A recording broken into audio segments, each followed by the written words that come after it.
e compañeras, e que sempre chegades no mellor momento. Xa vedes que o futuro chegou a Vigo. Eu xa o avisei, agora vou polo demostrar. Estou con Nacho, boa tarde, compañeiro. Buenas tardes. Querido José, boa tarde. Hola, Duarte, que tal? Como estás? Organizador e director da fermosa Escola de Enxeñería Industrial do campus de Vigo. Como nace isto e, sobre todo, como é isto de que de repente o futuro, os robots, o aquelo que eu nunca pensei ver, pois está aquí, está en Vigo, podémolo tocar, podémolo ver?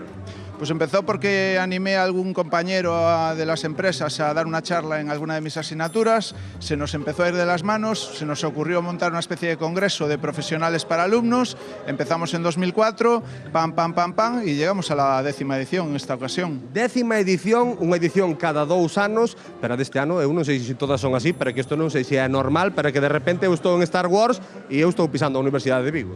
Efectivamente, pues se nos ha ido un poco de las manos, todos los años nos vamos poniendo pequeños retos. Yo honestamente vi que los robots os gustaban mucho, le gustan mucho al gran público, entonces hemos apostado un poco por tener siempre una sección de robótica para entretenernos y divertirnos, que también es importante. Falamos de entretemento, falamos de diversión, José, pero tamén falamos pois de que o futuro que nós víamos moi lonxe de repente é presente e incluso falamos de ámbitos como é a medicina, que tamén forma parte disto.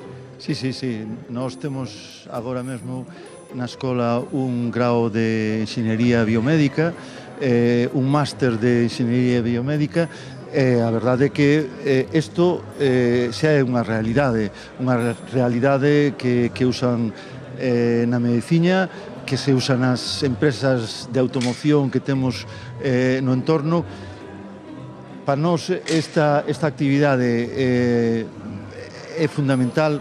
Os alumnos que participan nela teñen a oportunidade de estar cos fabricantes, con xente de un nivel profesional moi alto.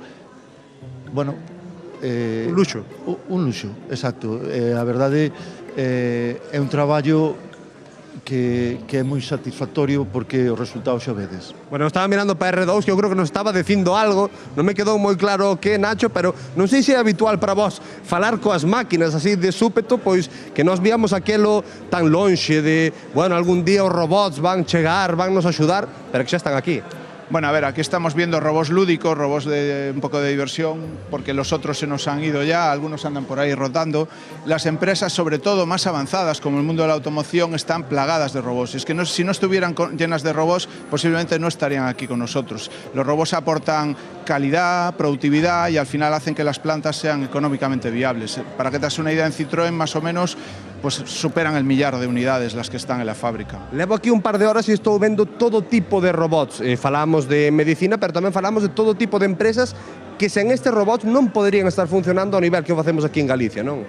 A ver, las empresas tractoras, las más grandes, son las que implantan las nuevas tecnologías. El robot empezó en el mundo del automóvil hace 60, 70 años. ¿Qué va pasando? Que el robot se va comoditizando, se va convirtiendo en algo que realmente es más económico, es más fiable, es como un coche, y entonces ya otras empresas pequeñas, que a lo mejor hasta ese momento no se lo habían planteado, pues ahora ya pueden utilizarlos y los deben integrar para mejorar sus productividades y poder ser competitivos. Bueno, eu quero convidar a xente da casa, quero lle dicir que durante toda a semana nesta Facultade de Enxeñería Industrial imos a ter, pois, como vedes, un pouco de todos os ámbitos. Vai haber cine, vai haber ciencia e, sobre todo, vai haber presente e futuro. Querido Nacho, moitísimas grazas. Querido José, moitísimas grazas. E permitideme darlle un abrazo ao meu querido R2, porque a miña infancia sentí, amigo, sentí, e que non tería sentido. Se vos non estuverades, eu non estaba aquí.